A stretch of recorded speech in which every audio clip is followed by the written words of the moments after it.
Самое пристальное внимание на этом объекте приковывает центральная арена, которая в полной мере оправдывает свое название. Сейчас здесь заняты отделочными и монтажными работами. Бригады трудятся на объекте днем и ночью, нужно успеть закончить срок. У каждого строителя своя задача. В основном отделочные работы, фасад.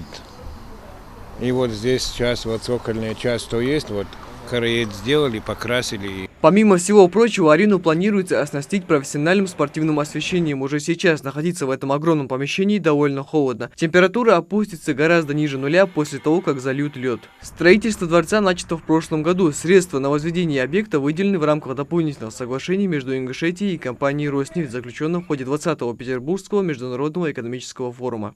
На данный момент у нас где-то человек 30 здесь работает. Ведутся отделочные работы, основная работа закончена, отклонений от строительных нормативов нет, все по проекту, по ГОСТу.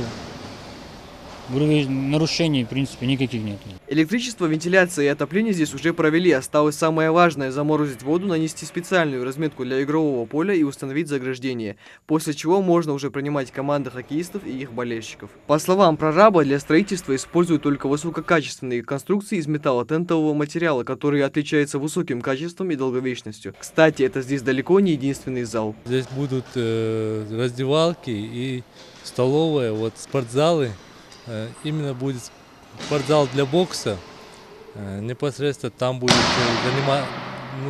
вести тренерскую работу наш олимпийский чемпион Рахим Чахкиев, и есть зал тяжелой атлетики.